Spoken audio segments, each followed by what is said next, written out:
Growing up, I always wanted to do so many things. I wanted to be a vet. I wanted to be an actor. I wanted to be a celebrity by any means necessary. This is Spike Drop Vegas Heist. I'm only here for a 2B. I don't really care about any other place. Can't even comprehend what is going on, but I like it. Hi, my name is Lindsay Wagaman, and my gamer tag is Lynzor, and this is Wannabe. Oh my gosh!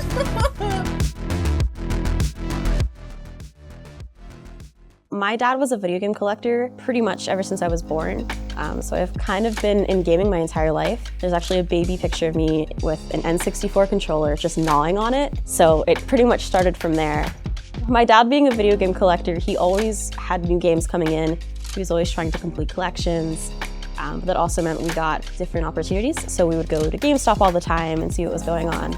We'd also go to game conventions. So we went to one called Too Many Games a couple times, where you could go and kind of look around, see what other collectors were either selling stuff for or what they had to kind of try and complete his collection. And nowadays he's not collecting as much, but there's still just so much game stuff in our house that it's like you're never really not exposed to gaming. It's like in our living room, we have so many consoles. Just being around it and being exposed to it kind of normalized it for me growing up.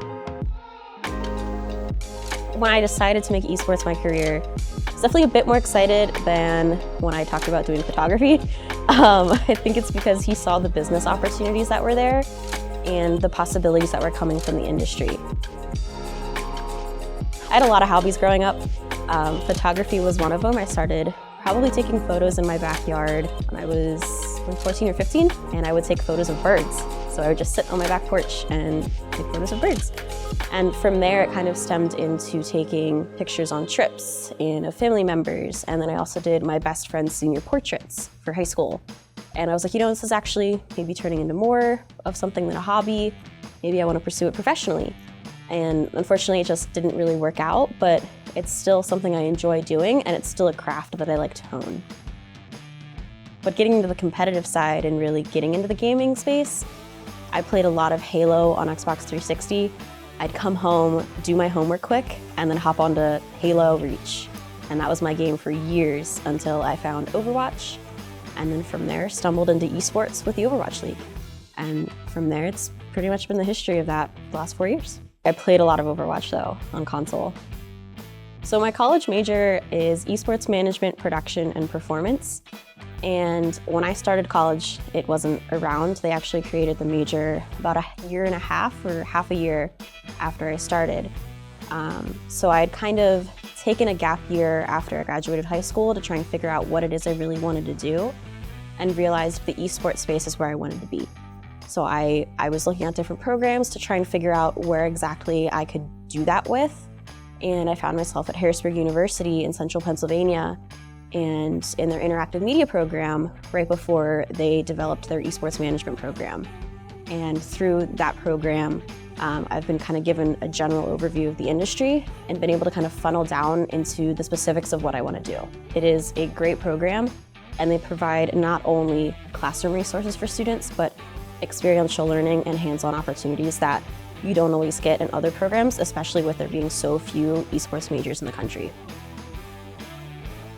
Yeah, so my future with esports management is definitely much more clear than what it was a few years ago. So I really want to work in partnerships and sponsorships, either with a pro organization or in the esports industry in general, really wherever I can go. And I really want to create different experiences for the longevity of the space. So working with companies to kind of bring in revenue that'll make sure that esports is around for a long time. Growing up, I played a few sports. I started out with softball. I don't know if I ever hit a ball. I was in like 3rd grade, I was really bad. And from there, I had friends who were really into swimming and our local club team. So they were like, hey, you should join, it's really fun, it's just over the summer, something for us to do. And so I did that for 3 years, and I think we might still hold a record for a relay team at our local community pool. And it was so much fun. And that actually transitioned with some of those same friends into playing soccer for a little bit in late middle school and high school. So sports and video games have so many similarities, so one of them being community. You know, with sports, there's community and teamwork. You have so many people with a like-minded goal and working towards that goal, whether it's winning, scoring a goal in a game, or just any general goal that you have. Whereas with esports, it's so similar. It's just virtual. You know, you have the objective you want to get. You have the game mode you want to win. You want to win, and I think that's kind of the general, not overlap, I would say, but some of the similarities between the two, where you really just want to have fun and you want to be competitive. In 5 years, I think I'd like to be working with a pro org. I definitely would like to be established in some form of a partnerships job. I think by that point I'd have a pretty good resume in that space and really be able to kind of create different opportunities and, or assets are the right word, but experiences for people in esports that they may not have seen 5 years prior. One org I'd really like to work with is 100 Thieves. That's like top tier goal. May never happen, but you know, you gotta shoot for the stars. 1,000 Dreams Fund is an awesome organization that provides underfunded women the opportunity to pursue their dreams. So I was able to receive the JBL Quantum Grant with 1,000 Dreams Fund, and they provided me with a micro grant, some peripherals, as well as a mentor opportunity. And it really provided me the ability to focus on my education rather than other academic expenses.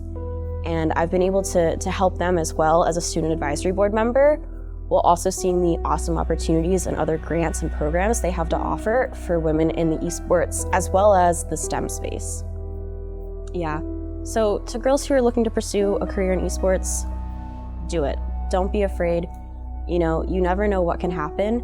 It's a little daunting at first, but the more you look in the space, the more you'll find people like you. So there are women in this space. They may not be as visible as others, but they're out there. You know, you want to make sure that you're still so passionate about what you want to do and really just go for it. You never know where it can take you.